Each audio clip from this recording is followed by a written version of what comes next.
No doubt, straight from the inauguration ceremonies, these are basketball fans now. It's the Huskies and the Hurricanes from Miami next.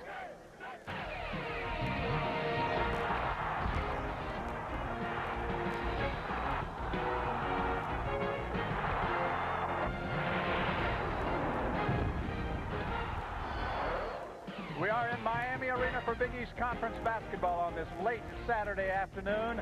Connecticut and Miami. We welcome all of you to our telecast today.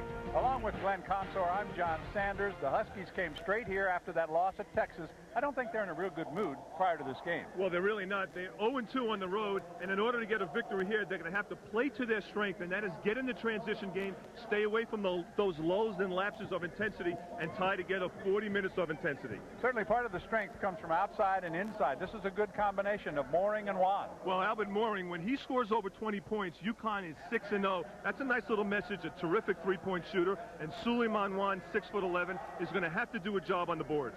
Well, the coach, Jim Calhoun, had been using Edmund Saunders off the bench, and he had been terrific, but he's probably going to have to start today. Well, in the absence of Selvey, Edmund Saunders has been more productive off the bench, but he's the most efficient player in the Big East Conference, averaging 76% from the floor, a terrific shooter inside. First conference win of the year for Miami was Tuesday. They have not won a Big East game at home, and this is their outside-inside trouble for the opposition, Salmons and Wembley. I love John Salmon, 6'7". He could play 3 positions offensively and defend 4 positions on the floor, 6'7". Very versatile player. Dwayne Wembley's numbers don't jump out at you, but he's a terrific offensive rebounder. How about the play of the freshman Barnes just getting better and better? A breakout game against Providence, coming off the bench, scoring 20 points, a terrific three-point shooter from the point guard position. He will not be a starter, but he will be in action. It's Miami and it's Connecticut. Miami has won this series. They have beaten them 2 years in a row. Those games, however, were played to the north in Storrs, Connecticut. We're in South Florida this afternoon. It's Miami and Connecticut. We'll have the starters next.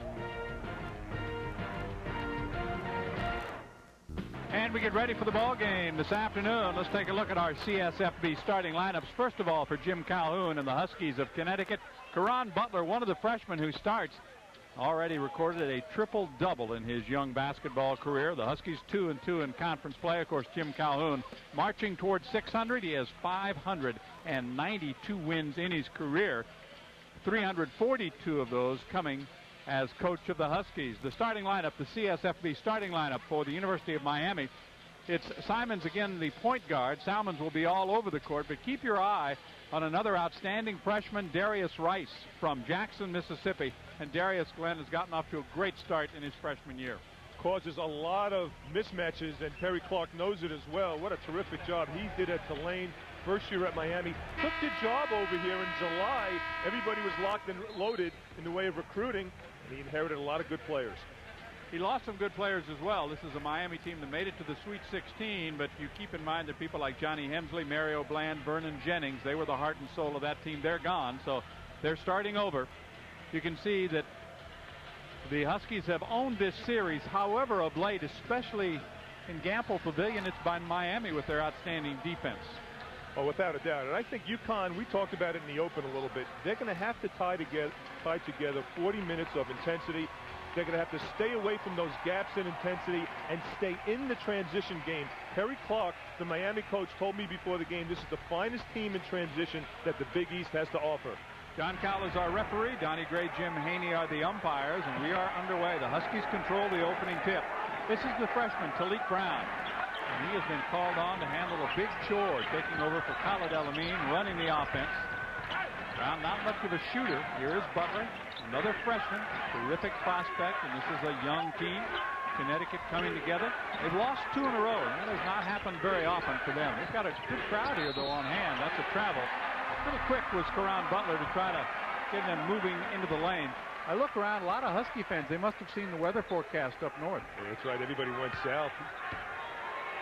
Supposed to be a lot of snow on the way to the Connecticut area. Some bad weather up there. Interesting how Miami came out straight man. Now UConn's playing straight man. Look at the matchup between Mooring and Salmon. As James Jones, the sophomore from here in Miami, hits the three-pointer to give the Hurricanes the early lead. Miami gets the first basket. Simmons a bump and a foul. went for the steal, and he bumped Mooring. Now, John, expect this game from Miami's standpoint defensively to switch their defenses quite a bit. They're starting this game playing a man. However, they do a nice job playing a 1-3-1 zone. They can play some 2-3 zones. So Jim Calhoun knows he's going to have to really make the adjustments offensively against those many changing defenses. Well, he knows also that Miami does not want to get into a track meet with Connecticut. No. Oh, no. Absolutely not. They want to make this a marathon. They don't want to go up and down. There's no team in the Big East that can go so quickly from defense to offense like UConn can. Saw the first shot of Mooring. It was a good one. Solid there. 1-point game, 3-2. Miami has the early lead. Here's Salmon working down low. Rice.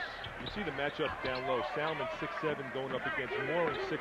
Expect to see Miami post him up. Rice with a little size advantage over the other freshman, Karan Butler. That's a good matchup with two freshmen. Here's Wembley. Shooting over Juan, and it's a little strong. Kicks high in the air. Rebound by Connecticut. The foul called. James Jones crashing the boards will pick up the foul. So Miami with a 1-point lead, but the Huskies will have the ball. You know, always in the past, you look at the job they've asked of Talik Brown. They've always had somebody else there, an upperclassman, to help the transition for a freshman point guard. Of course, El-Amin didn't really need a lot of help, but this guy is all by himself. He's got to do the job. Salmon's almost got the steal. Well, if El-Amin stays, then all of a sudden he's the caddy. He plays that backup role to Khalid El-Amin. He doesn't have that luxury now. He's got to play 35 to 40 minutes. Knocked away. Butler tried to go inside with the pass. The shot clock now at 10. We're in the first 2 minutes. 5 on the shot clock. Butler penetrates, dishes to Juan, who stuffs it. Well, you know, you watch Karan Butler play, the #1 recruit in the nation. He's 6'7", could put it on the floor, can get in the lane. He's like a glass of iced tea on a thirsty day. So refreshing with his intensity. See if that's going to be foul number 2 on Simmons. I think it is. Now, John, did you see how quickly UConn went up the court after that miss?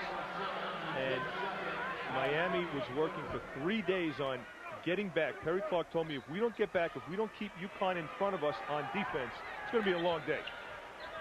Huskies kick it all the way out to Juan. We may see Marcus Barnes sooner than expected. Butler gets inside, and the basket will count as he is bumped. The foul goes on Wembley. That'll be the first on Dwayne.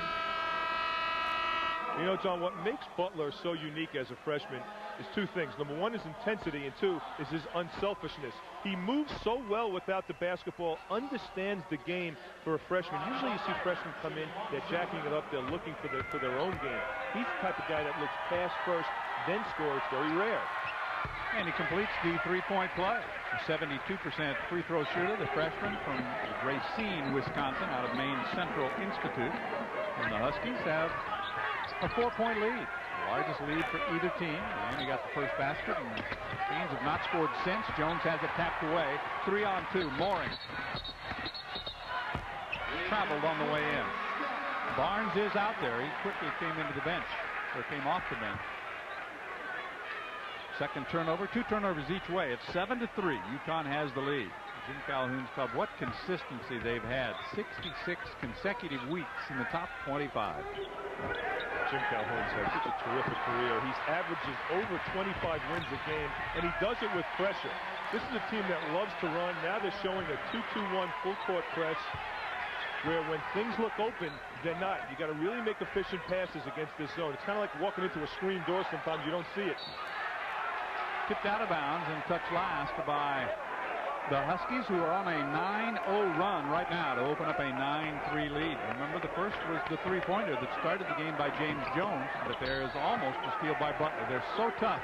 They've made such a reputation of trapping on the sides as you get across half court. Exactly. And Perry Clark knows that the team is going to have to dribble at the gaps, pass through the gaps, and ball fake to try to move the zone. Huskies have made all 4 of their field goal attempts so far. This is Barnes. He'll shoot a 3. It's too strong. Tipped out of bounds. It'll be Miami basketball. Hurricanes get a break. And They have been working with Barnes, and he is such a shooter, such a scorer. Sometimes he'll do that. He'll just take the three-point shot, but he's working hard to adjust to being a point guard rather than a two guard, a shooting guard. Well, he's got an itchy trigger finger, and Perry Clark knows it. And one thing Miami's going to have to do, especially against a team like UConn, is make sure they don't just throw one pass and shoot it up. They need 4 or 5 touches before the ball is shot up to force UConn to stay down in their defensive stance. Jones passes on the 3, steps inside for 2. It bends out. Tipped into the hands of Saunders, kicks it ahead to Brown. Malik Brown on the move, penetrates. Here comes Butler. Fans wanted to travel, didn't get the call. Butler shoots a 3, it's too strong. Rebound on the weak side, pulled down by Barnes. Miami is missing another outstanding young player, a junior college transfer, Joe Gordon. Broke his hand earlier in the year, so he is out right now. Broke his shooting hand.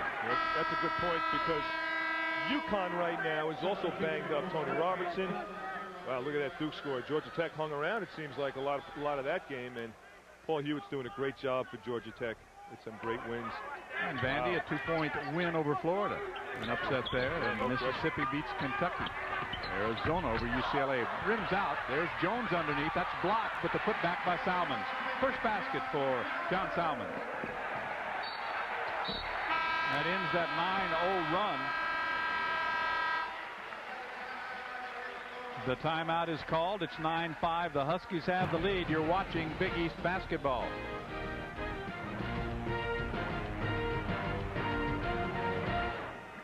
Talked about him at the very beginning. He can play all over the court. He can play the point. He could even play the 5 if he needs to. Without a doubt, the most underrated player in the Big East Conference, because he's so versatile. He's one of these guys that can offensive rebound.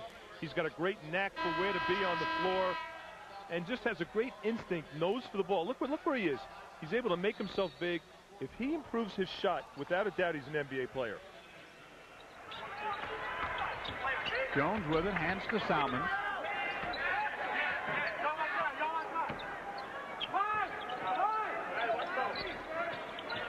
Miami looking for its first conference win at home under their new head coach, Perry Clark. Three-pointer from the corner, and that one is good. Barnes can shoot. He is a scorer. He shoots a little under 30% in three-pointers, but it's now a 1-point ball game. Connecticut on top. Huskies had a 9-0 run after Miami hit the first 3. And the Canes now have both three-pointers. Good feed underneath, but a block knocked out of bounds. And it's UConn basketball.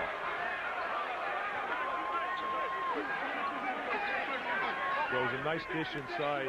Malik Brown's a terrific passer inside. Good catch into the gaps. Edmund Saunders just couldn't finish that play. UConn keeps the ball. You know, you think about the comparison between Malik Brown and Khalid El-Amin. I think Malik Brown is faster with the basketball. He could push it up a lot quicker than Khalid could. Brown with a jumper just off the lane, kicks back out. Butler has the offensive rebound and an offensive foul. Caron Butler picks up the foul. See, now if I'm Perry Clark, I have to be a little concerned about second chance opportunities. Miami cannot afford to not defend the glass and allow UConn to pound the offensive boards.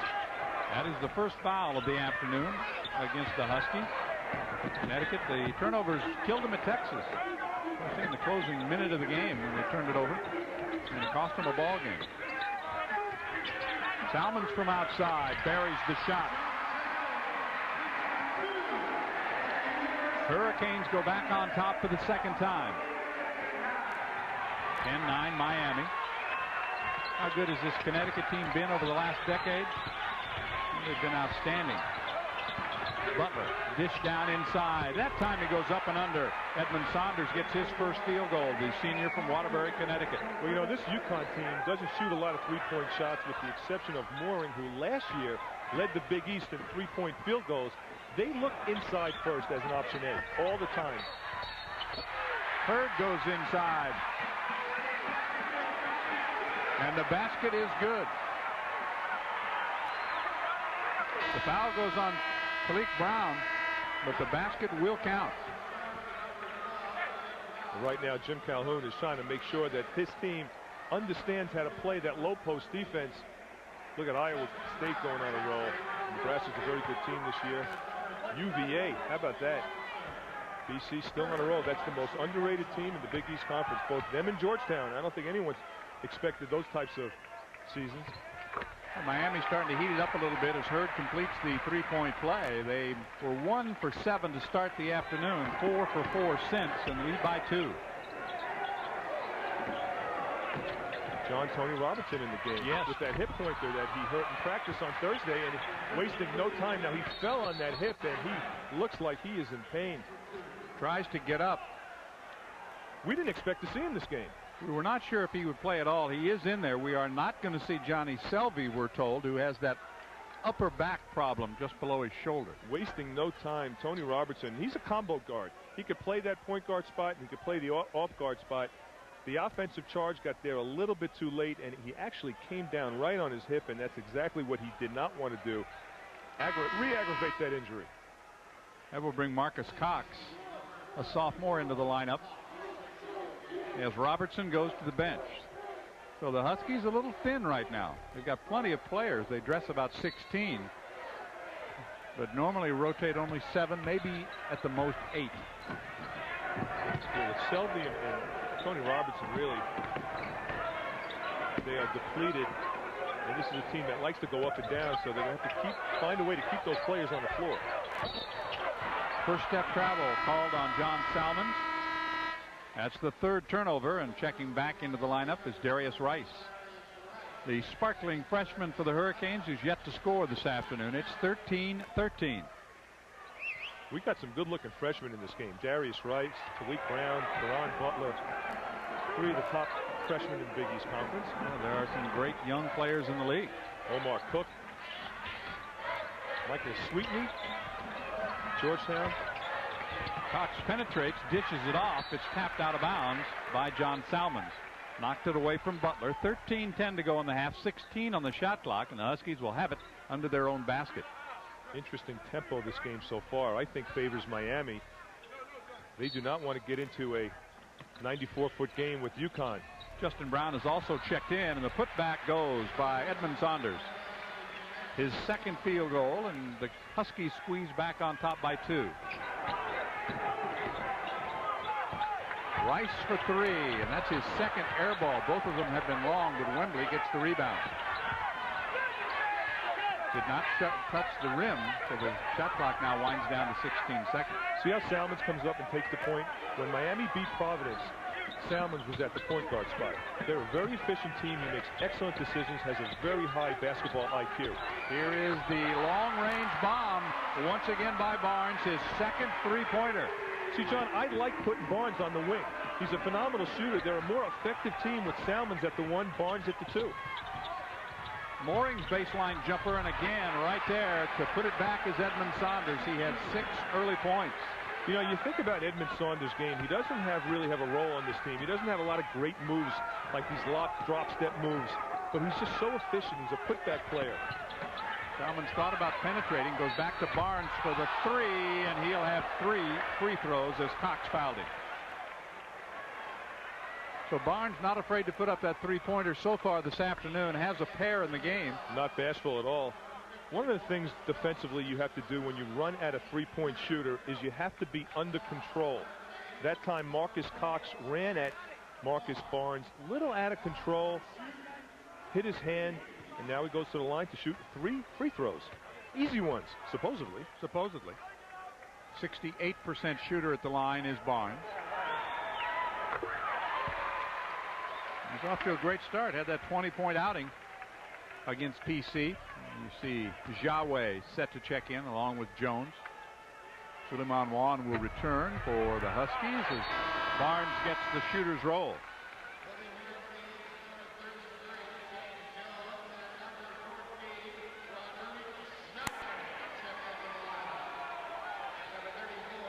We'll get a shot of Mr. Yahweh, the redshirt freshman, who is solid as a rock.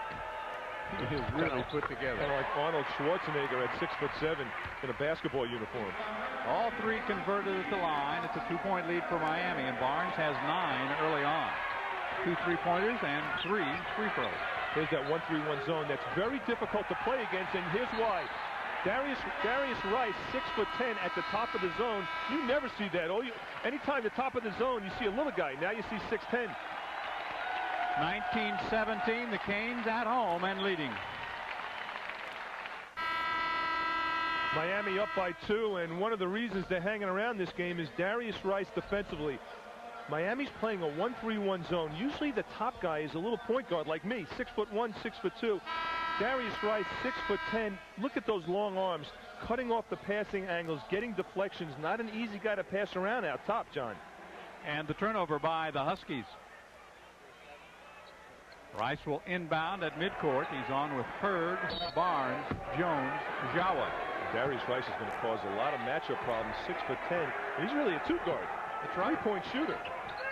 Very good three-point shooter at 36%. Rice dumps it inside to Jawa. He puts up the jumper, comes up short. Saunders the rebound. And Edmund Saunders right now is carrying the Huskies. Butler's jumper buries that. 5 points for Caron Butler. 19-19. We've gotten off to a great start. Nip and tuck. Marcus Barnes, third three-pointer. He's got a dozen. He can light it up. Right now, John, UConn is not matching up well with the shooters of Miami, stepping outside and defending the three-point line. Cox was flying down the court, but he forgot to put the ball on the court, so the turnover will send it back the other way. 6 turnovers already by the Huskies in the first 9 minutes of the game. Connecticut 0 for 1 from 3. This is a UConn team, unlike the years in the past, that does not take that many three-point attempts. Barnes, nice feed underneath to Jones, gets it back, but hits the side of the backboard. Jawa, using that wide body, puts it back in.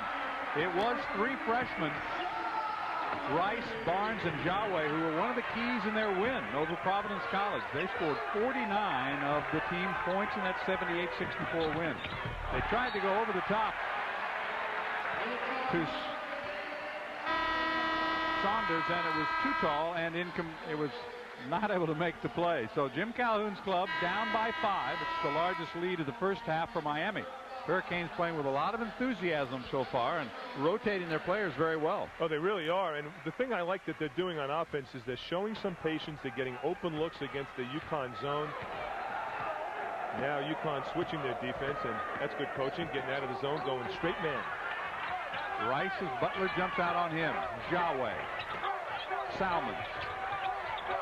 Robertson is back on the court for the Huskies. Jones to the baseline, cut off and turns it over. What about the Big East this afternoon? 4th turnover against Miami. Conference play around the Big East. It was a 12-point win for St. John's at home over Villanova. And Providence beating Virginia Tech in Blacksburg by 15. Boston College rolls on 77-51. I think the conference this year is a lot of parity. Teams like Providence knocking off the 2 teams we're looking at right here. They beat both of them, UConn and Miami. Boston College strong. How about Georgetown? 16-0. John. Robertson for 3, rims out, tipped up and tipped in.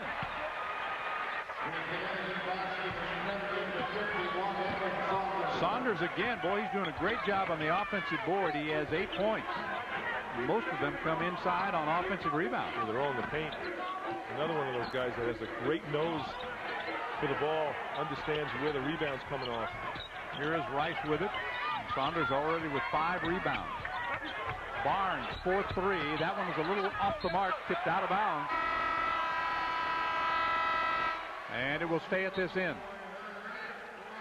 Hurd comes in, Barnes checks out, and this Barnes is fast becoming a big fan favorite here in South Florida. And why not? He played at Miami High School, averaged about 25 points a game. He's a local product that could really fill it up, and he's also sacrificed his game a little bit, playing the point guard spot. Rice for 3. Bingo. His first basket. Rice can shoot the 3-pointers. He gives Miami its biggest lead of the first half. The Hurricanes are up by 6. The Huskies will take a full timeout with 9:11 to play in the opening half. Miami's in front right now. You're watching Big East basketball that they've shot and made so far this afternoon. 3-point shooting has been terrific. The last one by Mr. Rice. Well, 6'10" with a quick release is pretty tough to defend. You know, when I take my glasses off, I see a little Kevin Garnett in his game with his ability to shoot the outside shot. When I put him back on, I see Darius Rice. Look at that quick release. Great follow through. Very quick. 6'10", tough to defend. They've made 3 of their last 4 3-pointers and 8 of their last 12 field goals. He is the nephew of Jerry Rice. So he's got good hands. Yes. Salmon's on Brown, who keeps his dribble alive at the foul line. Here's Robertson inside, stripped for the ball. Rice scrambles for it. Everybody digging. Miami wants the timeout. Did he get it? It's going to be a held ball, and the possession arrow will give it to Miami. Now, John, if I was to ask you if there's a loose ball with Jawe and Rice and all those guys on the floor, who would you think would get that loose ball? I think Jawe probably. At 6'7", he'd take up most of the space on the court. At 6'7", 255, and Jim Calhoun knows how important, we talked about intensity, how important it is to do the little things, getting deflections, picking up loose balls, taking offensive charges. Well, I mentioned they've worked hard this week because they have been here the entire week. That's because school is out, and basically in stores the campus is closed, so the players would have to stay in a hotel, so they decided to stay up here. Stay here. But you know what? Take a look at no one's got a tan. Jim Calhoun doesn't have sunburn. They've been inside. You don't get sunburn from gym lights. On the weak side, Jones lays it back in following the Jawe miss. 29-21.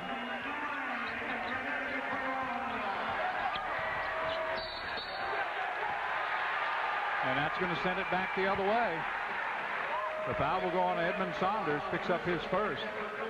The 9th turnover for Connecticut, and our game is produced and distributed by ESPN Regional Television Incorporated. 29-21. The biggest lead of the first half for Miami. Are you surprised by anything so far? I'm surprised that UConn has not made the adjustment with the many changing defenses of Miami. They're showing 1-3-1. They're showing man. They're making adjustments on defense. And UConn is not getting the penetration. They're hitting the offensive boards, but they're not getting the looks. And we're also not seeing the transition game from UConn. Miami on a 10-2 run in the last 3 minutes plus. Rice part of that with one of his threes. They've made 5 3-pointers. Rice goes to the baseline. Wow, how about that? That was a great block by Albert Mooring. That's 6'1" on 6'10", blocking a shot. Robertson quickly back the other way. Instead, they'll reset now as they hand it to the point guard, Talik Brown. The freshman from Corona Park, New York, around the Suleiman Wan screen, goes inside off the glass and rattles it home. Averaging just under 8 points a game, but he's out there to set up the other guys, not to do a lot of scoring. Yeah, he leads the team in assists, and you know, when Providence beat UConn, they did a great job. John Linehan did a great job of pressuring Talik Brown the whole game for 40 minutes. And you see Salmon, boy, he really knows how to pick you apart, takes good shots, knows how to get open. I'll tell you what, John Linehan is just a real pain in the neck no matter who he plays. He's like a bad virus that you can't shake. He is that. Another turnover charged to Connecticut. They're down by 8 with 7:13 to go. Already double figures in turnovers for the Huskies. Still enjoying their team's biggest lead of the afternoon at 31-23. And while we have a moment, let's take a look at some of our Volkswagen Big East leaders. Free throw shooting. Mooring right there among the leaders at 89%, but Albert has not been to the line so far this afternoon. 65% shooting for the Huskies, but that's negated by the fact they've turned it over 10 times already. Yeah, that really shocks me. You would think that Miami would have more turnovers going up against the pressure of UConn. And of course the three-point shooting is another huge factor for Miami. They're 5 of 10. Jones, this is a 3 and it's good. That's number 6 for the team. No, it's a 2. Sorry, it is a 2, not a 3. 7 points for James Jones. And just like that, it is a 10-point lead. Jim Calhoun wants to talk it over. John, I like what Miami's doing against the 2-2-1 full court press. What they're doing is they're throwing over the top of the guards with Salmons. Then they're looking in the middle of the floor, and then the ball's going down to the three-point shooter in James Jones. And they were very efficient because good ball movement usually can beat that type of pressure. Look, the ball goes right to the middle, out to the wing. Jones is squaring up like crows on a telephone wire. He just nails it. Terrific shooting so far for Miami. They have done a great job, especially in those three-pointers. That was almost a three. He had 1 foot on the line. Perry Clark knows that he's going to need three-point shooting from guys like Salmon and James Jones. James Jones really, he's playing that power forward spot for Miami, but he's really a three. He's really a small forward type player with those types of skills, putting it on the floor. He's not really a power player. Almost stolen. Did they get a 5 count? I believe they did. There's Salmon's defense. He does all the little things. He does all the basketball type things. Plays great defense. He gets deflections. He'll tie up somebody for a 5-second call as you see Robertson go to the bench. Cox comes back on. The Hurricane run continues, a 14-4 run over the last 4+ minutes. Now look at him handle the ball out top. Runs it down. He slows it down. He wants to stay within the tempo, within the range that Miami wants to play. Jones passes on the baseline shot and goes inside to draw the foul. So he will shoot a pair. The foul goes on Marcus Cox. That's his second. Off the penetration from Salmons, who's doing a great job of hitting open people in open spots on the floor. Good little pump fake. Gets the defense up in the air. Cox commits the foul. Jones has been efficient in his offensive game today. He's been a good free throw shooter, too. He's 35 out of 42, so more often than not, he will nail it, as he does with number 2. That gives James 8 points. Barnes is in double figures with a dozen, but he's been on the bench for a while. See, John, look at this tempo that UConn has to play. This is not what they want to do. They want to go up and down. Here comes Cox inside, tried to feed it over to Suleiman Wan, and Rice batted it away. So it'll be Husky basketball as Talik Brown will come back on. You know, John, UConn's the type of team that likes to get around 14 or 15 primary fast breaks. That's pushing the ball up the floor, getting a look. This game, we've only seen around 2 or 3 open looks in the transition game. And in the teams of the past, Kevin Ollie, Daniel Marshall, Ray Allen, Daron Sheffer, they would get around 15 looks a game, so they're used to going up and down. Good look that time at Caron Butler. He took the feed from Wan and dropped it in, slammed it home. Well, UConn's had some great players. Ray Allen, Clifford Robertson. How about last year, Khalid El-Amin, Jake Bosco got drafted into the NBA. Here's the rebound by the freshman Butler. This is Brown to Butler. Huskies forced, as you said, to play half-court offense here. See, and they struggle. They just struggle. Look how tight they are. 4 guys standing on one side of the floor.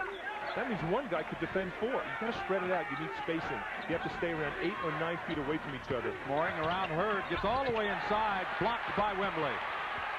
Wayne Wembley with a block. Numbers for Miami. Hurd to Rice. Butler got a piece, knocked it out of bounds. Miami ball.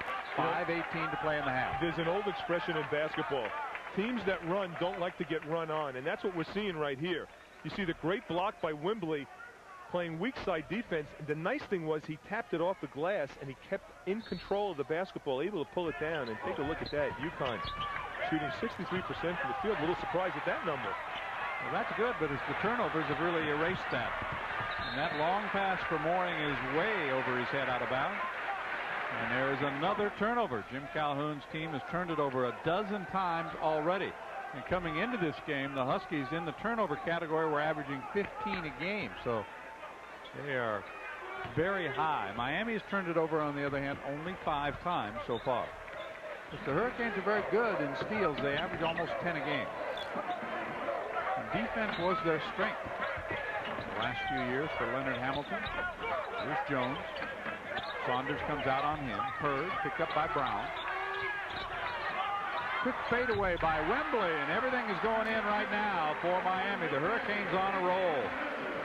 The nice thing that Miami's doing on offense is that they're forcing UConn to stay down in the defensive stance. They're not throwing up the quick shot. Second time they've had an 11-point lead, and 7 different Hurricanes have scored so far this afternoon. Butler. Boy, Mooring's had no looks. This is a 3 for Mooring, too strong. Salmon's on the weak side, tracks down the rebound. You know, Johnny's been just real quiet. Salmons keeps his dribble, scoots into the lane, nice feed to Jones, and he finishes. 13-point lead. Jones in double figures with 10. And Miami is on a roll right now. How do you not love John Salmon's game? 6'7". He's going to be in the NBA without a doubt. He's got a great handle. He's got a great feel for the game. There's a little bump foul out top by Salmons. You heard me. That's his singer's praise. It'll be the 15th foul on Miami. And Barnes will check back in, and John Salmons gets his first blow. 3:56 to play first half, and Miami is up 13 at home against the Huskies of Connecticut. Stay with us. We'll be right back to Miami.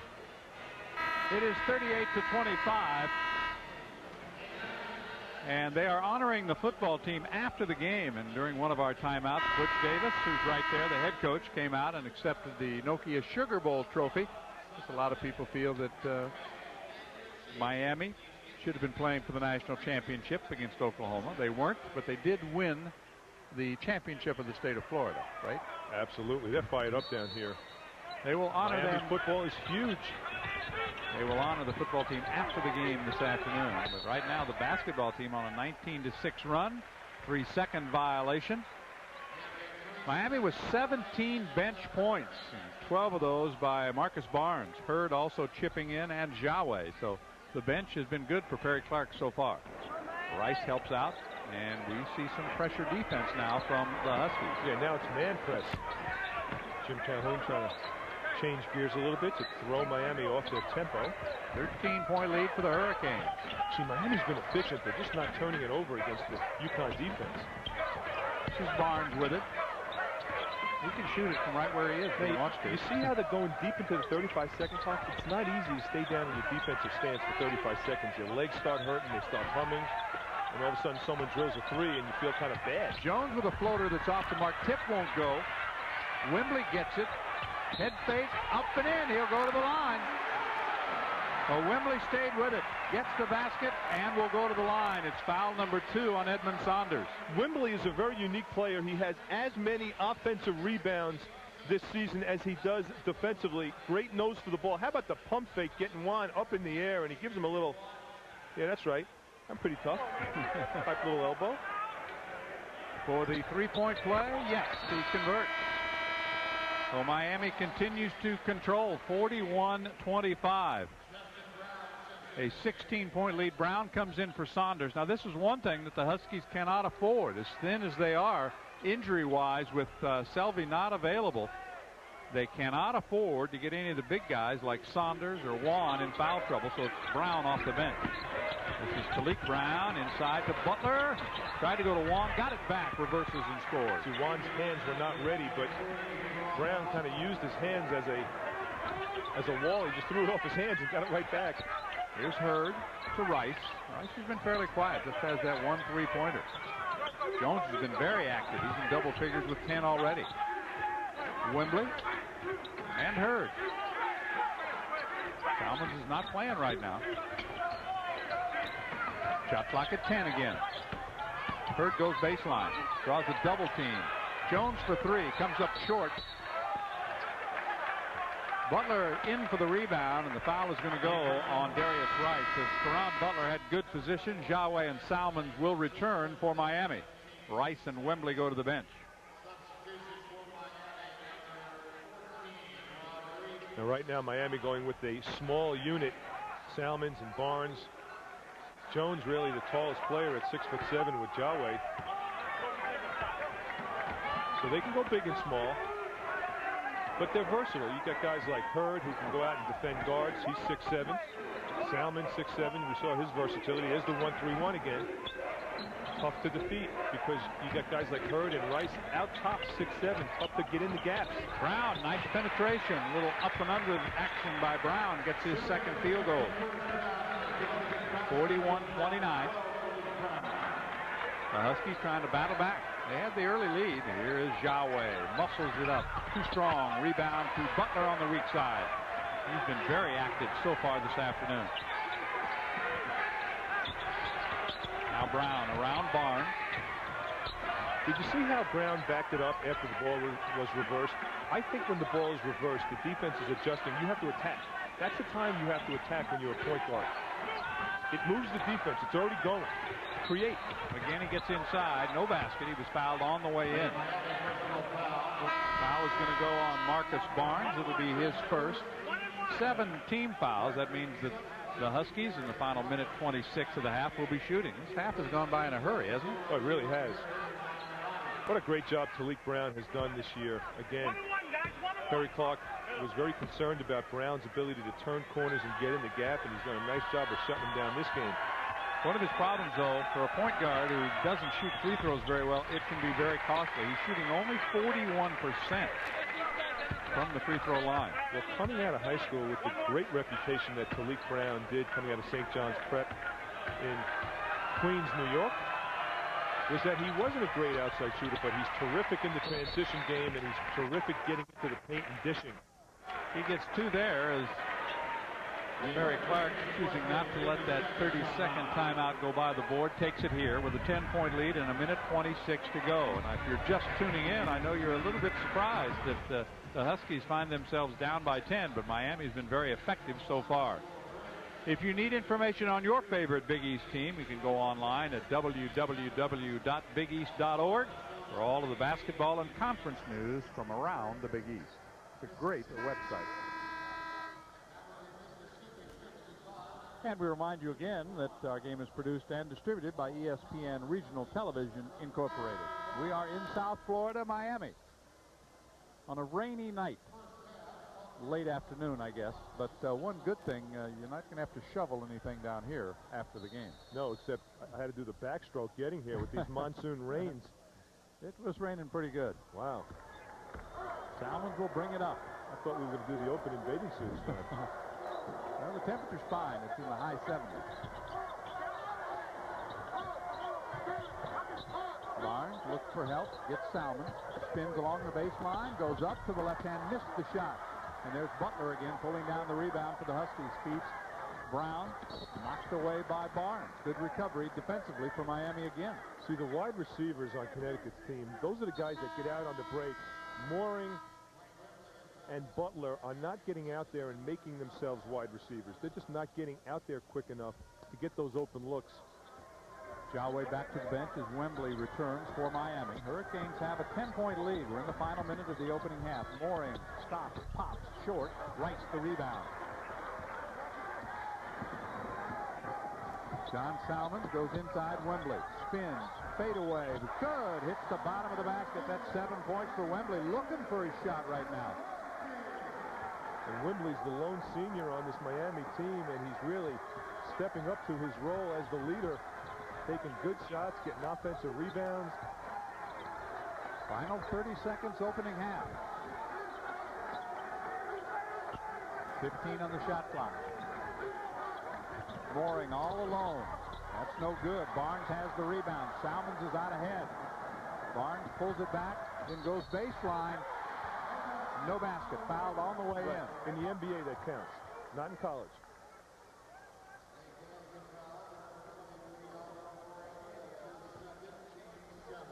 Little hesitation move that time. He gets bumped on the way up. See, in the NBA, it's a continuation. That's a good basket, but not in college. He goes to the line. The foul is number 2 on Karan Butler, and it's the 7th team foul against the Huskies. So both teams shooting here in the final 13 seconds. Great success for Perry Clark, a former assistant at both Georgia Tech and Penn State before he went to Tulane. Barnes converts at the line, and he is 4 of 4. 13 points in the first half for Barnes, who's coming off a career-high 20-point game on Tuesday against Providence. Well, his shooting has been the last 2 games much more efficient. He's not a great free throw shooter. He's shooting about 68% from the line. Jones tries to save it. Hit the baseline, so it will be Husky basketball. UConn will have it for the final 11 seconds.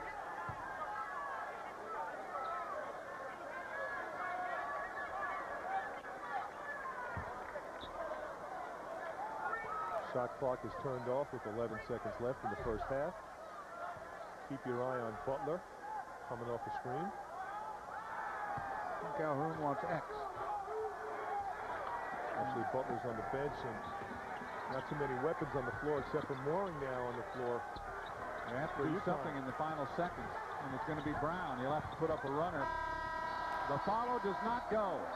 Justin Brown caught it, put it back, but it's waved off. No basket. It'll be a 13-point halftime lead for Miami. Hurricanes are up 44-31. We'll begin our halftime coverage. The Big East Wire is after this. Stay with us. For 31, Miami is back on the court. The Huskies have not appeared. Of course, Miami's winning by 13. They're in a hurry to get back for the second half. Along with Glenn Consor, I'm John Sanders. Let's check out some of the stats. The biggest stat, of course, the 13-point halftime lead for Miami. A lot of turnovers in the first half for the Huskies. Oh, without a doubt. 13 first-half turnovers. And what Miami has done is they have cut the court in half with a big chainsaw. And they made it a half-court game. All those turnovers coming and executing a half-court offense. Also, three-point field goals. UConn 0 for 3 from that three-point line. It's really hurting them right now. There's no transition game. Well, the Huskies got out to a pretty quick start in this ball game thanks to the play of Mooring as he hit a basket, and they had a 9-0 early run. Marcus Barnes was terrific for Miami off the bench, picking up where he left off against Providence, and he really was the spark plug in the first half for Miami, him and Salmons, that is. And a nice little pass from inside into Butler. We really didn't see that much of it against UConn. No, but Butler did have a pretty good first half. Edmund Saunders played well also in the rebounding department for the Huskies, but they trail it by 13. Can they turn it around? We're going to find out because we've got another 20 minutes of basketball from South Florida coming up right after this. About ready to start the second half of play, and Miami up by 13. As I mentioned, they did have a 16-point lead in that first half. Some leading scorers, and it's been dominated by Miami, and the outstanding play of Barnes off the bench with 13. Butler, the freshman who is a starter for the Huskies, had 9. Edmund Saunders not far behind with 8. James Jones had a double-figure first half of 10. And we talked in the open how important it is for UConn to get some points and looks for Albert Mooring, which we really didn't see in the first half.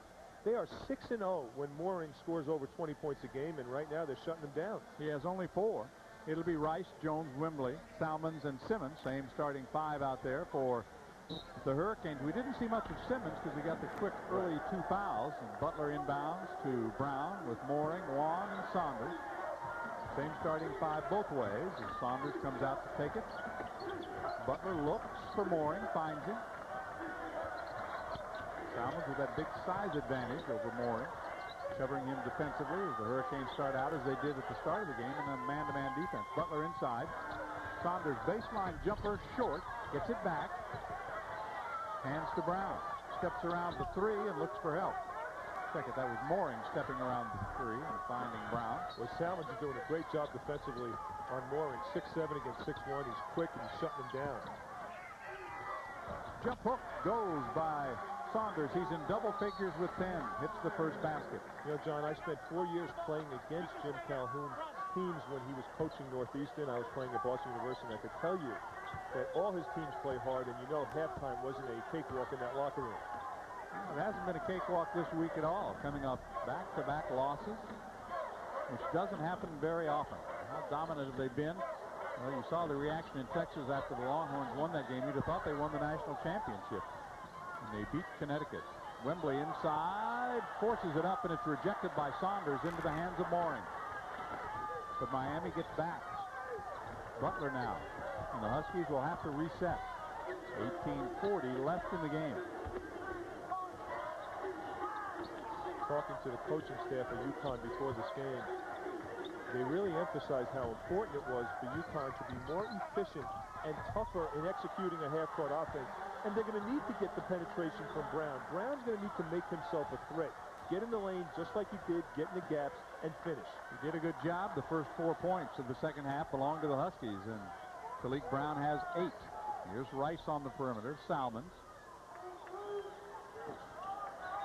Rice again. That's a turnover. Traveling violation. Let's compare Salmons and Mooring, what they did in the first half. That defensive matchup favored John Salmons throughout much of that opening half. The Salmons had 7 assists and only 1 turnover in the first half. That's a 6-7 point guard, folks. That's strong. That's strong numbers. But the first 2 baskets of the second half belong to the Huskies now, trying to cut it back. They have trimmed the lead to 9.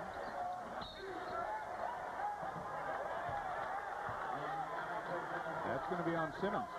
That'll be number 3 on Michael. Remember, he sat down early in the first half with foul trouble, and he's going to have to grab the bench again as Barnes, who was super in the first half, checks in.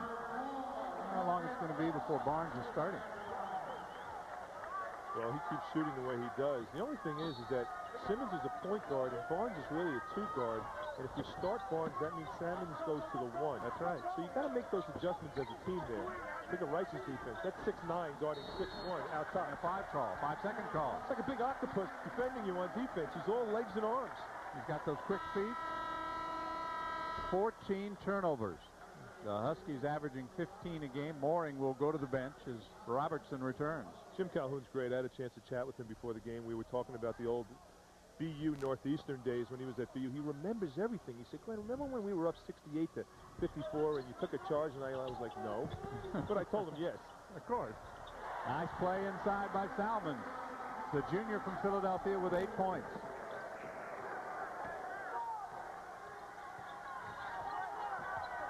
First basket of the second half for the Hurricanes. Suleiman Wan looks inside, goes instead to Talik Brown. Robertson. Foul called. Butler gets the basket. Wembley, I think, is going to pick up the foul. The basket goes, and the foul is number 2 on Wembley. Well, I like the way UConn is now. All of a sudden, like someone flipping a switch, is executing against the good half-court defense of UConn, getting the ball to Butler. And Butler's so versatile. He could put it on the floor. He could post you up. And now all of a sudden Butler goes to the line.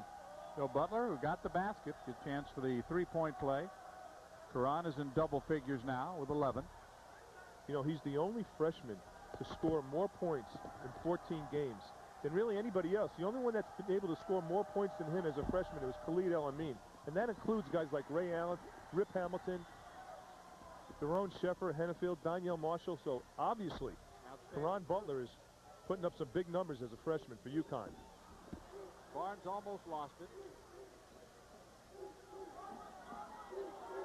Now Salmons. Wembley. Shot clock at 15. Salmons looks inside. Wembley with a little fade away. Yes, he hits it. 9 for Dwayne Wembley. Boy, Dwayne Wembley looks like Karl Malone this game. He's making inside shots. He's taking the little mid-range game out, making that 10-foot jumper. And he's looking for that shot, too. Huskies have it.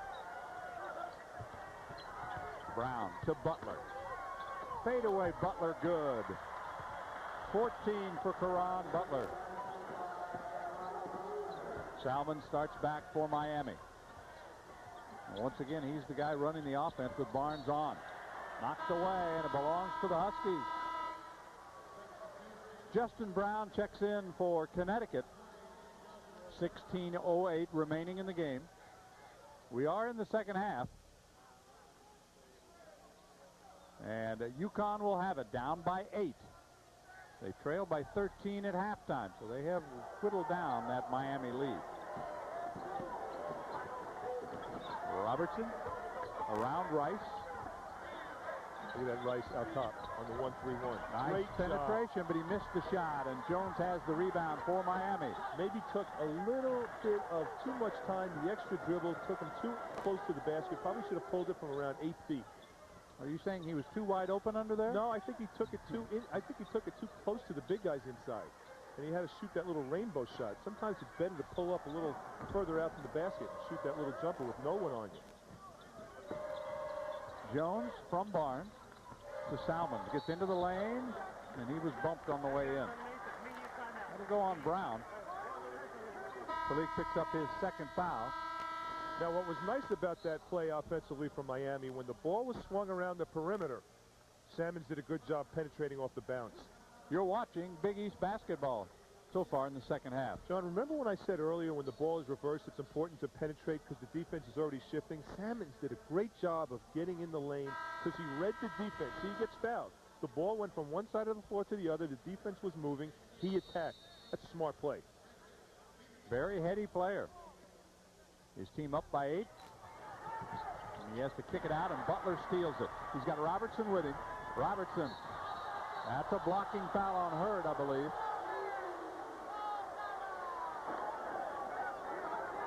We have not seen that much of this explosive attack by UConn, but you see it right here. Well, not too many teams in the country can go so quick from defense to offense like UConn can, and Tony Robertson's the key.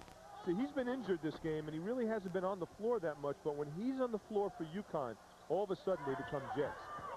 He gets some easy looks. Here's Butler working hard inside. The follow won't go. Brown had a crack at it. Saunders again, tapped away into the corner, picked up by Barnes.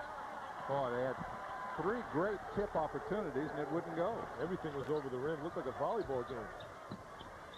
Hurd goes baseline around Butler, and Brown gets the block.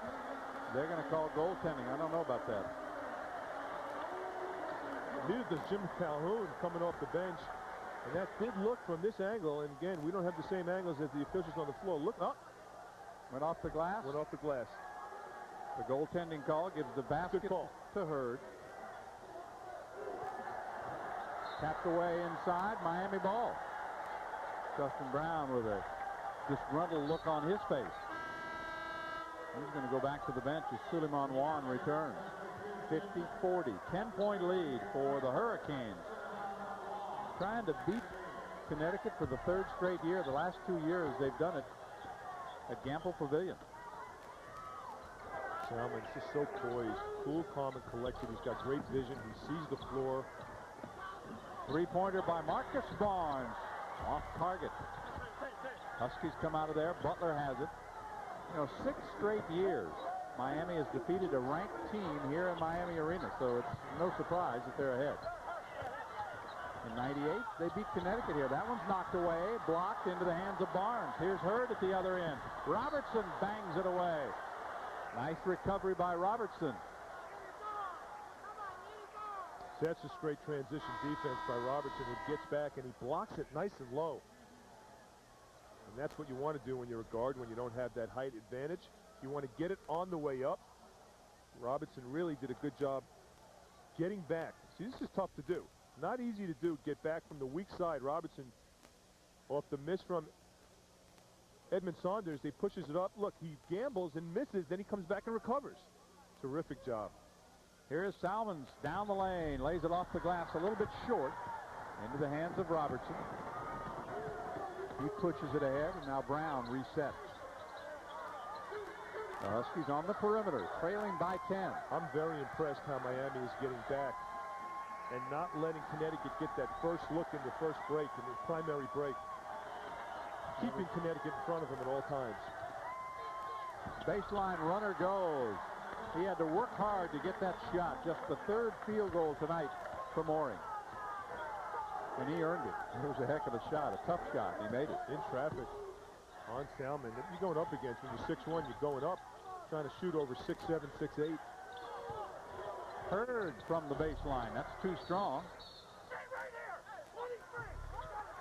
Foul's going to go against, I think, Mooring will pick it up. Yeah, it might have been Mooring trying to box out on Salmon. That's his first. Butler didn't stay on that Husky bench very long. The freshman comes back on. Robertson will go to the bench. Playing despite the hip pointer that he suffered in practice. They took Tuesday off and then worked hard Tuesday, Wednesday, Thursday. Excuse me, Wednesday, Thursday, Friday. After that tough loss against Texas. That was a tough trip to get down there. That's going to be another foul on Mooring. 2 quick fouls on Albert Mooring. Well, Miami's trying to post up Mooring inside. Some other scores on this Saturday afternoon of collegiate basketball. North Carolina winning at Florida State in the second half. Kansas over A&M in the Big 12. An early start for Alabama, Arkansas, tied at 12. Here we're 7 minutes into the second half, and it's an 8-point lead for the Hurricanes. Salmon goes baseline. And he got near, no place to go. Butler with it. He's got Saunders trailing the play and throws it away. Butler gets it back. Works inside. Beautiful drive by Caron Butler. 16 points for him. 6-point game. Boy, speaking of making something out of nothing, Malik Brown just misread that 2-on-1 pass break. Again, they're too tight. One guy can guard 2 guys. You've got to stay wide in the transition game. Everybody talks about spacing and executing a half-court offense. You have to have great spacing running the transition game as well. Barnes buries the three. He has 16 points, 4 3-pointers.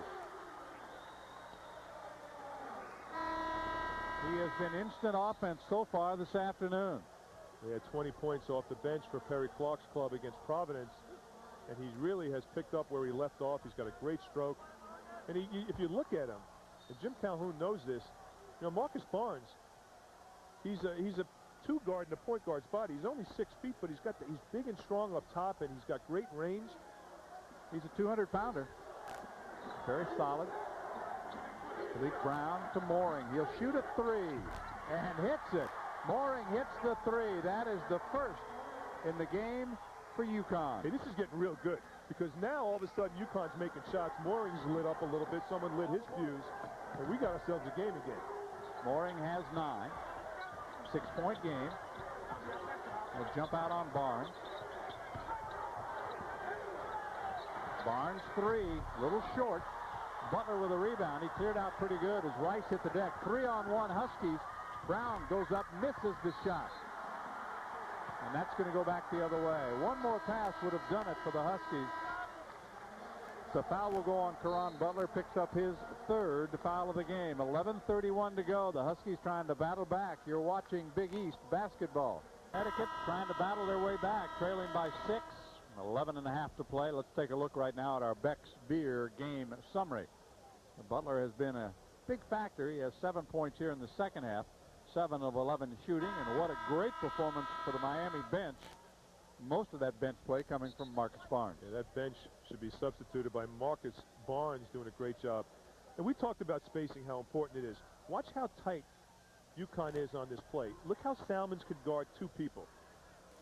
It's a 2-on-1 fast break. You want to spread the floor wide. You almost have to run like you're on a banana string, going wide. So one guy cannot guard 2. Well, Shaman Tools has checked into the lineup for Connecticut. Jim Calhoun going much deeper into his bench than expected. They've taken Butler out. Here's Jones. This is Barnes for 3. That's his specialty. Barnes again has 19. 5 3-pointers, 7 threes in the game for the Canes. You know what was great about that? On the pump fake, Barnes got open. He didn't stand. He went to an open spot, made himself a target, and just nailed it. Mooring gets inside, comes right back at him, gets his own rebound, back up and in. Good job, stayed with it. 11 for Albert Mooring.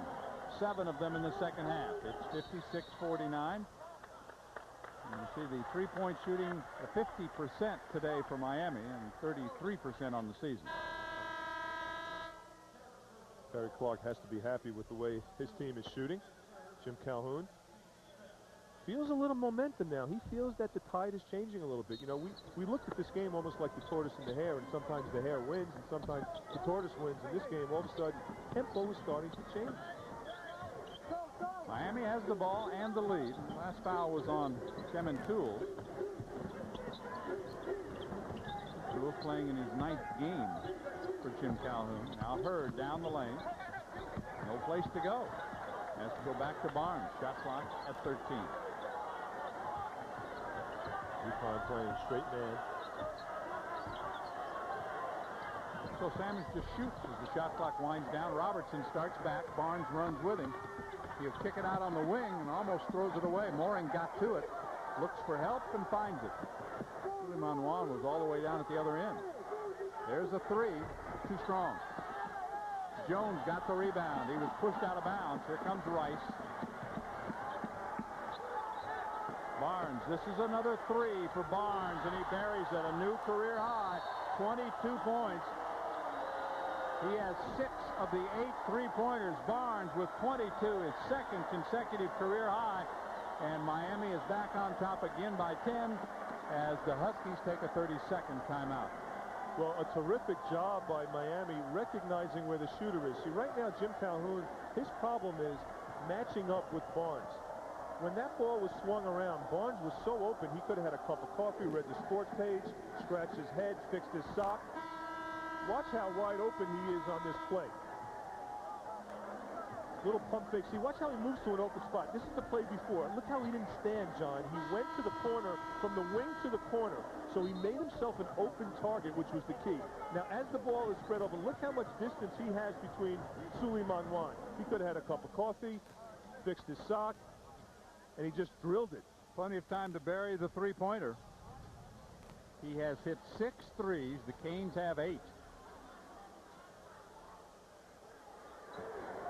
There's a lot of work to be done in the last half of the second half for the Huskies. There's that 1-3-1. With Rice, the 6'10 player, way out at the front.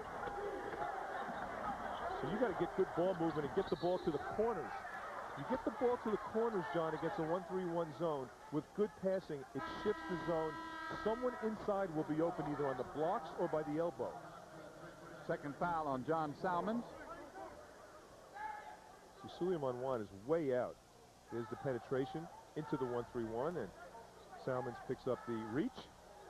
5 team fouls on UConn, 4 on Miami. We'll make it 5 on Miami. Edmund Saunders might have gotten a knee into the thigh. Those deep bruises, and they don't go away for a while. It's going to be on Jaway. The team fouls are even at 5 apiece now. Quick shot off the inbound pass, and it rattles out. Tipped up no good. Hurd has the rebound. Leroy Hurd, 6'7", sophomore from Moss Point, Mississippi. They've done a good job in the state of Mississippi. Really, between him and Darius Rice. How about another 3 by Barnes? Bending, no good, and the rebound snatched by Wan. Here comes Butler against Rice. Now Brown. Down the lane he goes. He traveled. See, on that play, John, Brown passed up a 12-foot shot, 10-foot shot right at the foul line. Instead, he took it right in. This is where you have to work on your shooting. Watch this. Right by the foul line, he passes up a little shot. Instead, he takes it into the trees and ends up with a travel. You got to extend the defense a little bit. You got to make that shot. 15 turnovers by Miami. They've been better by the Huskies. They've been better in the second half. Rice tracked down his own rebound, but Cox comes away with it. Feeds Butler. Hurd got to him and commits the foul. That'll be number 3 on Leroy Hurd. Now you're seeing the Huskies right now, Glenn. They're really trying to run and push it up court. A nice dish from Cox. Good hands. Nice run, and Hurd from behind, preventing Butler from going up at all to do any type of completion on that shot. And actually, when Butler hits the deck and hits the post underneath the basket, it looked like he hurt his hip a little bit.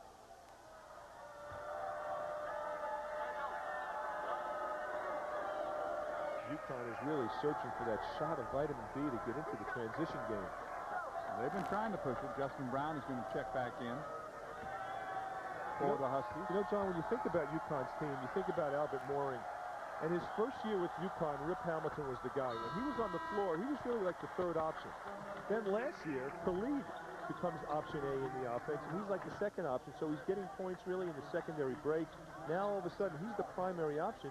Things have changed for him a little bit. Well, another factor that you've already talked about is the fact that Salmons has been so solid on him defensively tonight. Butler looking for point number 18 and gets it. He is 4 for 4 at the line, 18 in the game, and it's an 8-point difference. Miami refusing to fold. 30-second timeout called by the Hurricanes, so Miami will take it with an 8-point lead. Butler with 18 for the Huskies. He's been terrific. Albert Mooring with 11. Edmund Saunders also in double figures with 10. What a performance for the second straight game by the freshman Marcus Barnes of Miami. 22 points. He has hit 6 three-pointers. Our game produced and distributed by ESPN Regional Television Incorporated.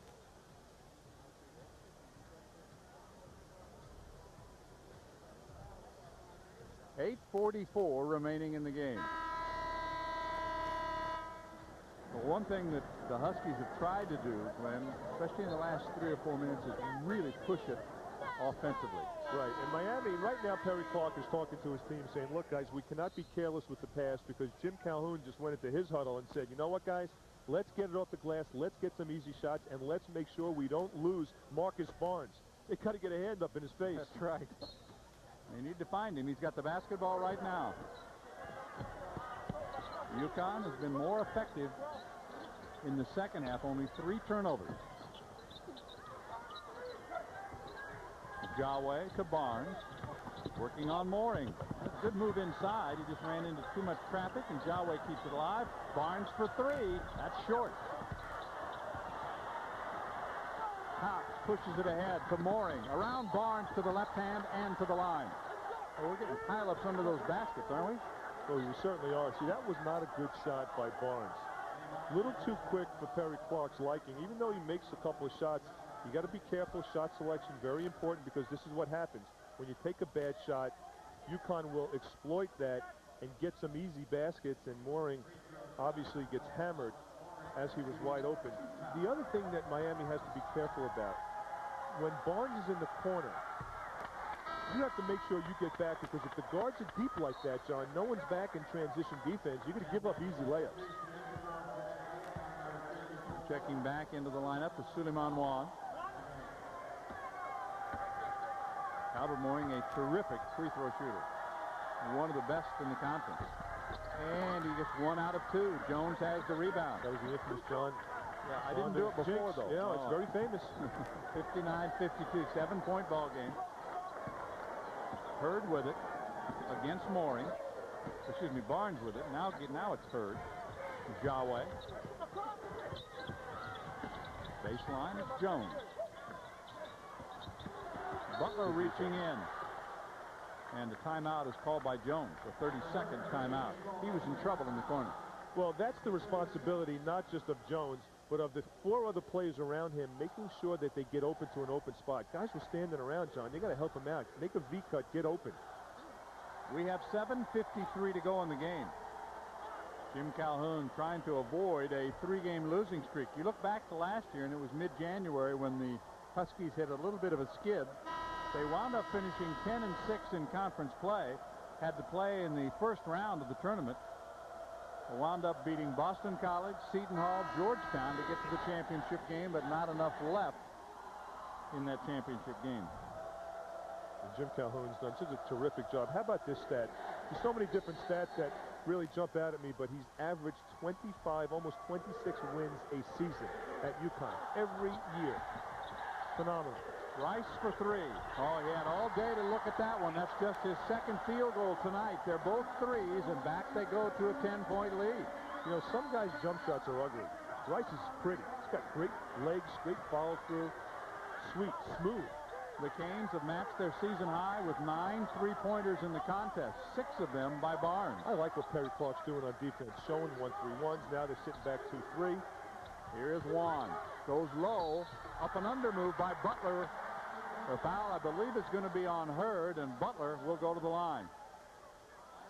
That'll be the 4th foul on Leroy Hurd. 20-point game for Caron Butler. Playing a zone is like a double-edged sword, because you have to make sure that you know where men are. Good pass by Suleiman Wan underneath. Butler playing peekaboo on the baseline, hits the gap. Good little pass, goes up strong. You know what I like about his game? He takes the ball with 2 hands and goes up to the basket. You don't see any double clutch shots. He has been terrific. Completing the 3-point play, he has hit all 5 of his free throws so far this afternoon. Has 21 points in the game. Back come the Huskies again. 7 with 7 minutes, 18 seconds to go. Let's check out the BMW ultimate drive of the game, courtesy of freshman by the name of Caron Butler. Well, this is off of a broken play. Butler kind of makes something out of nothing here. He picks it up, stays unbalanced. Watch the crossover below his knees. Shakes the defense, goes up nice and strong. When I teach the crossover move to little kids, I teach it to stay below your knees because it makes you quicker.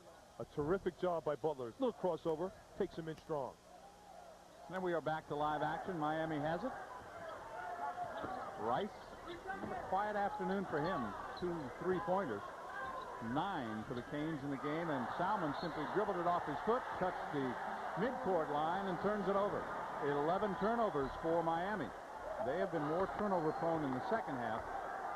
That was a big nightmare for the Huskies in the first half. And that's a rare turnover from Salmons. You know, he's so busy looking. He always has his head up.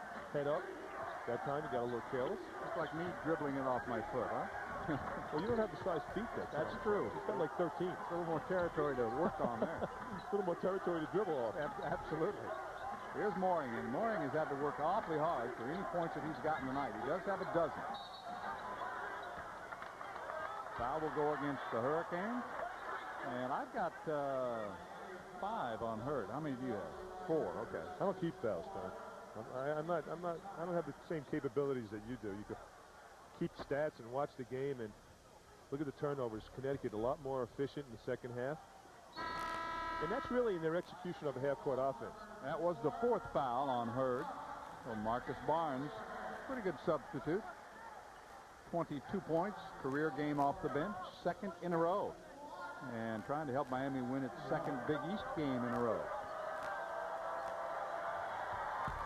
They lost a game a couple weeks back at Virginia Tech, which was just a horrible game. They played terribly. Salmons was sick, and you began to wonder how bad the season was going to be for Miami. And then they jump up and looking at a chance to win 2 in a row. Yeah, they beat Providence. You know, this is a Miami team. Even though they're 9-7, they knocked off Memphis, a very good Memphis team. They beat Providence. And when Salmons was sick, it affected 3 games. It affected the Pitt game, the BC game, and the Virginia Tech game. Jones along the baseline. Nice move by James Jones. His first basket in the second half. The sophomore with a dozen. 64-57. 7-point game. The Huskies have been as close as 5, but Miami has refused to fold. Butler right at the foul line with a jumper off the glass and good. That's 23 points for Caron Butler. Boy, he has stepped up big time for the Huskies. Oh, he really has. He's the go-to guy. 14 points for him in the second half. Again, only one freshman in UConn history has scored more points than Caron Butler has in the first 14 games. That's Khalid El-Amin. And you're talking about some big names, Don. Ray Allen. Knocked away by Cox. He'll push it. Jammed by Saunders. All of a sudden, it's a 3-point game, the closest it's been since midway through the first half. I'd get a timeout just to talk about it a little bit. Salmons for 3, bending short, and a foul called. Cox can't believe it, but he's going to put Salmons at the line. Instead of the timeout, Terry Clark went to his bench and was trying to get Leroy Hurd into the game. And now he's pulling him back over, actually, and he's trying to get Simmons in. Simmons has not played very much. No, he hasn't. And that's because Barnes has been on fire. And right now, Terry Clark just talking to his assistant coaches. Well, let's face it. They've been a better team with Salmons out there running the point. Oh, no question. And Barnes on the wing. Exactly. Maybe something he has to go to. He's gone to it today, and it's worked out brilliantly. 9 points for John Salmons. He averages just over 13 a game.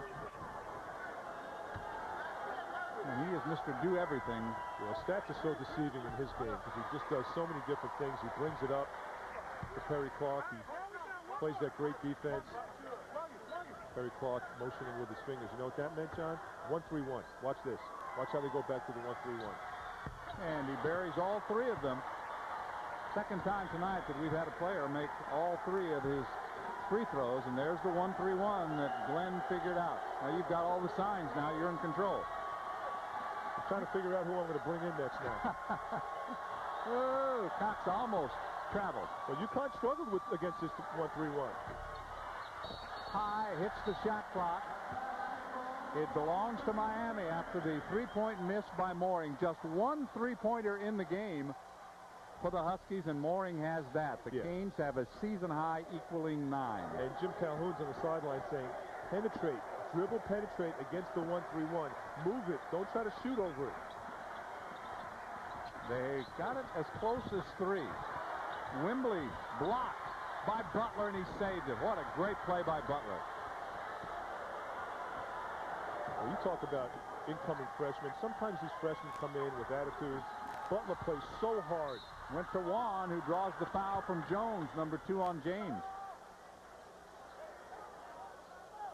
You know, he blocked it and saved it. He did, John. You know, you talk to the coaching staff of UConn, and all they talk about is the intensity that Butler comes to every game with. And you can't substitute that. You can't teach a kid to play that way. And Butler comes in, he's 6'7". He leads the team in rebounds. He does it all. He blocks shots. He's the go-to guy all of a sudden. Suleiman Wan will celebrate a birthday coming up on the 28th of this month. Hits the free throw. Albert Mooring also later this month will be 22 years old. Rice back to the bench. Hurd with 4 fouls returns. You know, you cannot go to sleep on UConn. You have to maintain your intensity, and Perry Clark knows it as well. This is a UConn team. They're 13-4. They have beaten Louisville, Arizona, and St. John, so they are very, very capable. And this is number 2. Beautiful putback by Edmund Saunders. 14 for Saunders, and almost all of his points, Glenn, have come on offensive rebounds. Perry Clark a little concerned right now. It's a 3-point game again. Momentum starting to swing. Here's Hurd to Barnes. Brown covers him. Fadeaway baseline, no good. Back comes Butler. He's got Saunders with him. Saunders goes back for Butler. Knocked out of bounds.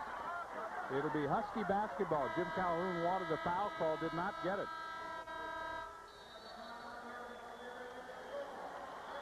3:58 to go, and we've got a good one going in South Florida. Back after this. 67-64, Miami leads, but a lot of time remaining. The Huskies have battled back in the second half. They were down 13 at intermission. Great man right now for Miami. Good job by Barnes with that perimeter pressure out top. The 5-second call. See, and this is what we have been seeing at the end of games. We saw it against Texas as well. A lot of pressure on Talik Brown. Some late game turnovers. Barnes did a good job. You have to penetrate in. You have to get rid of the ball quicker. Just the 4th turnover of the second half. 17 in the game. See, and in Talik Brown's defense, he doesn't have anybody really to relieve him at that point guard spot. He's playing 35, 40 minutes a game as a freshman. So you are, John, quote-unquote, thrown into the fire. That's right. You have no choice but to play. Hurd with it. Jones, no place to go. Cut off by Saunders. Shot clock at 5. So Salmons takes charge, goes baseline, puts it back. They do not. It's a shot clock violation. And that might have cost the Huskies a basket. Painful. This is the reason why coaches get ulcers. Players aren't looking at the shot clock. They're popping tums on the sidelines. They're screaming that the shot clock's going down. Now, Brown was on a breakaway that time, and the shot clock horn sounded. So they'll have to earn the points out of the half court, down by just 3.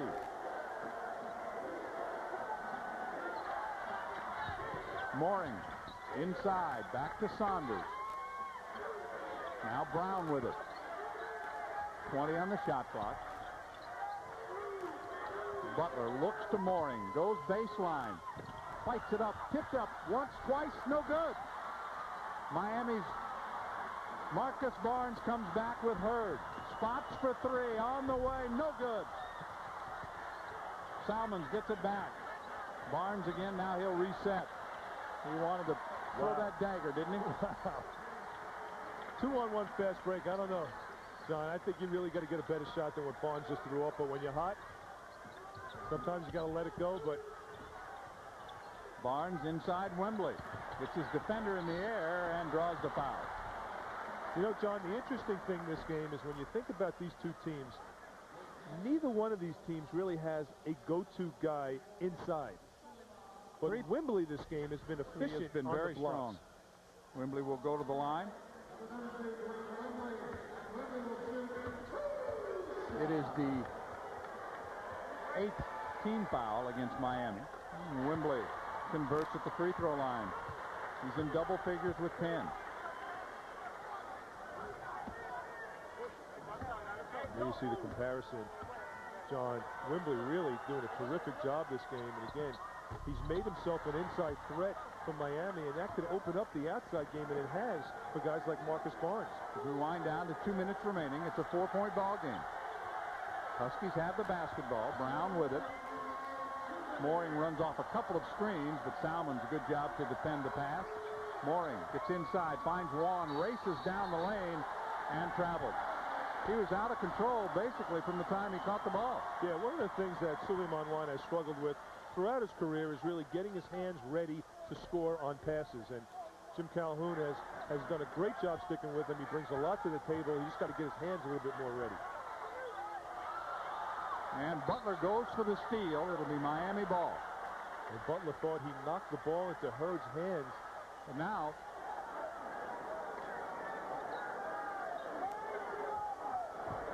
good pressure by the Huskies defensively. Yeah, they're turning it up a notch defensively. Full court pressure, man-to-man, stepping in the passing lanes.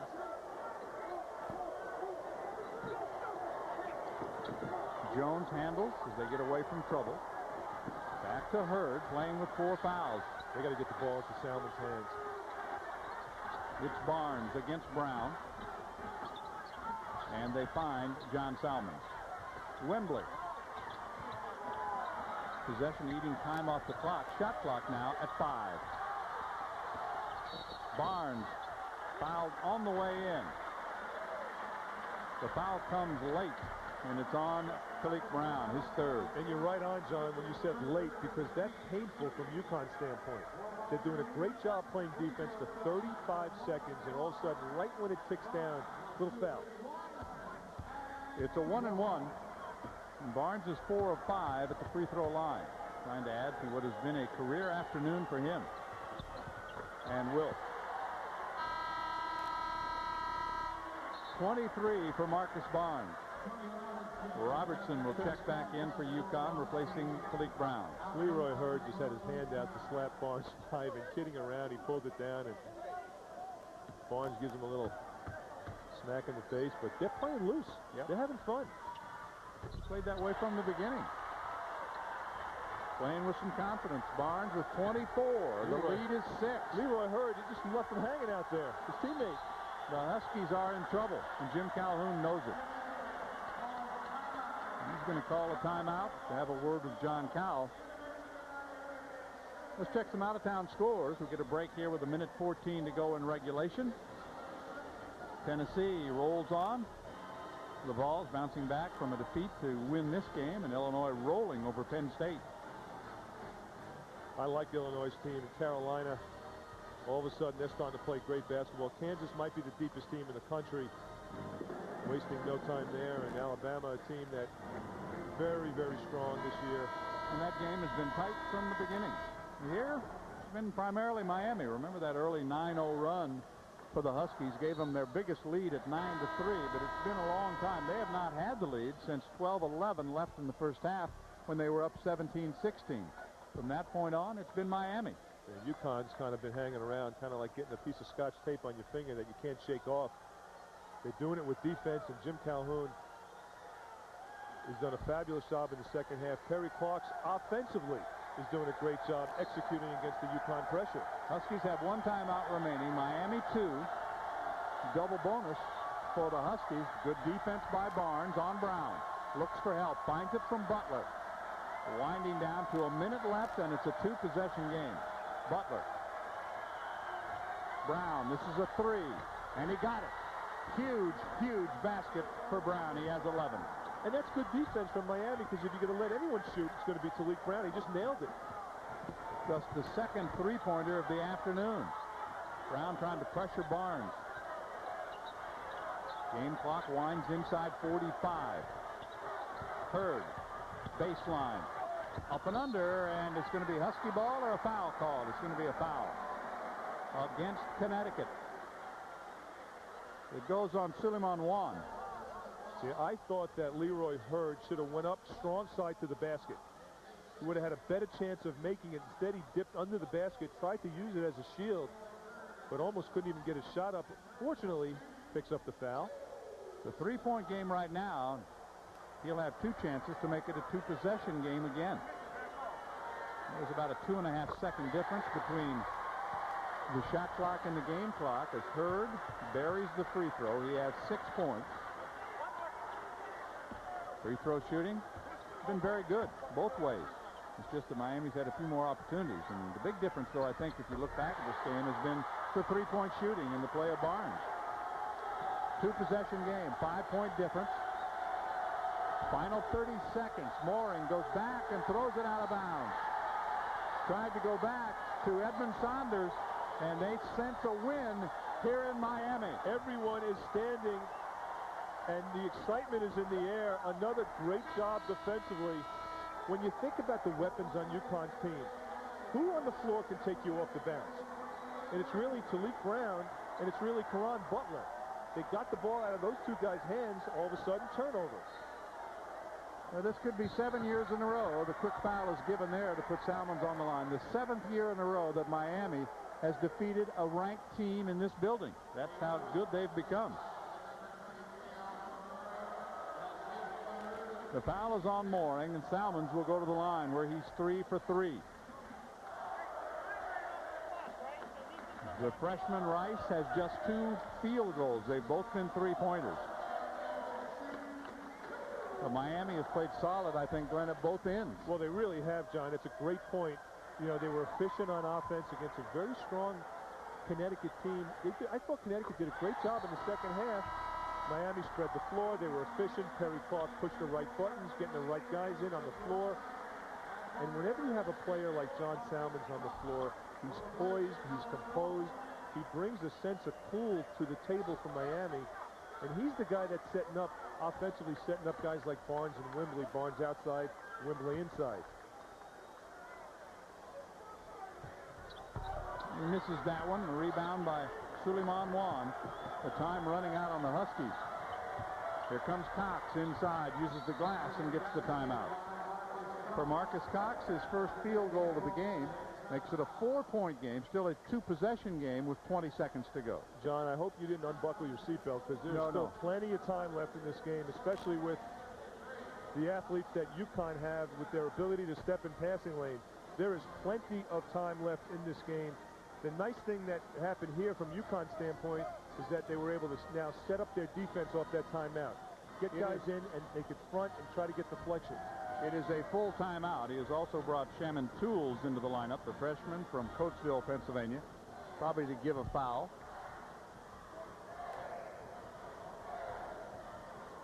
He didn't win 592 games because he couldn't come from 4 points down with 20 seconds to go. He's done it before. Again, there's plenty of time left. And what he's telling his team right now is when the ball is in bounds, aggressively go for the steal. And you know what that means? Go for the ball. If you foul, so be it. Stops the clock. And if you get the ball, we're even in better shape. Cox, Brown, Saunders, Butler, and Tools on the court. Albert Mooring is not out there right now. Another efficient game by Edmund Saunders. Oh, he's played well. 14 points for him, and he worked hard on that offensive glass, didn't he? He really did. And you take a look at the UConn bench depleted. We're not seeing John Selvey. We really didn't see a healthy Tony Robertson. Only played about 8 minutes. Hurd, Jones, Barnes, Salmons, and Rice. Those are the 5 for Miami. There's the foul. Yep. Butler fouling Rice, who is a good free throw shooter.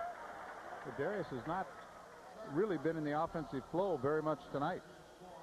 Just those 2 3-point baskets to show for it. This will be his first chance at the line. But he's played within himself for Perry Clark's team. I think, you know, he didn't turn the ball over. He made some 3-point shots when he needed to. This is a big-time recruit, a top 20 recruit. Really narrowed it down to Miami and almost went to Kentucky. Kept his commitment when there was the coaching change. Leonard Hamilton went off to the Wizards and Perry Clark hired. Talked about Miami's success here in Miami against ranked teams. And that's what they have done since '98 against ranked teams. Trying to beat Connecticut for the 3rd straight year. Interestingly enough, Connecticut does not play Georgetown this year. How about that? I'm not sure they want to. I'm not sure anybody does. He missed them both. There is life. Nice catch, good feed. Butler finishes. 25 points for Caron Butler. It's a 2-point game. Still 14 seconds to go. They strike so quickly. Mooring trying to give the foul. Looks at Jim Haney as if to say, hey, how many times do I have to foul him? Well, Salmons did a good job of establishing his pivot foot and keeping the ball away from Mooring on that play, and that's why maybe the foul was missed the first time. 11 seconds to go. Just took some more ticks off the clock. Salmons made his first 4, missed his last free throw. It's a double bonus. So it'll be 2 for John Salmons. Hurricanes trying to win their second in a row. 13 for John.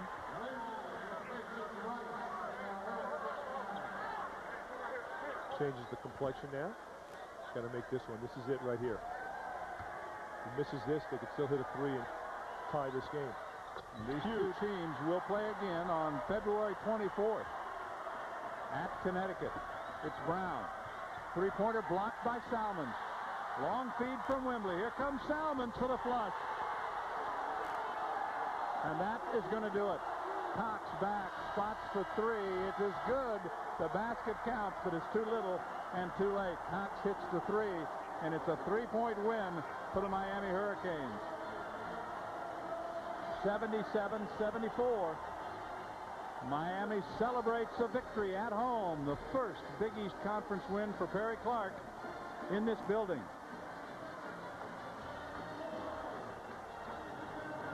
Terrific effort by Salmons, 16 points.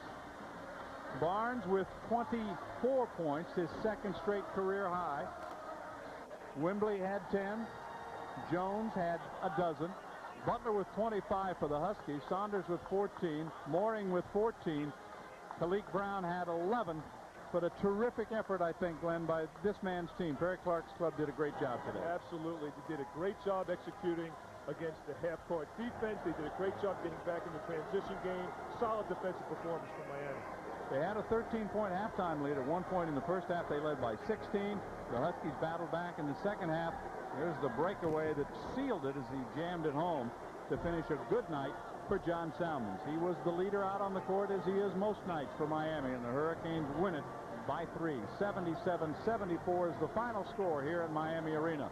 For Glenn Consor and our entire crew here in Miami, we thank you for joining us as the Hurricanes get their second straight win. It's road loss number 3 in a row for UConn. This has been a presentation of ESPN Plus, the worldwide leader in collegiate sports television. I'm John Sanders. So long, everyone.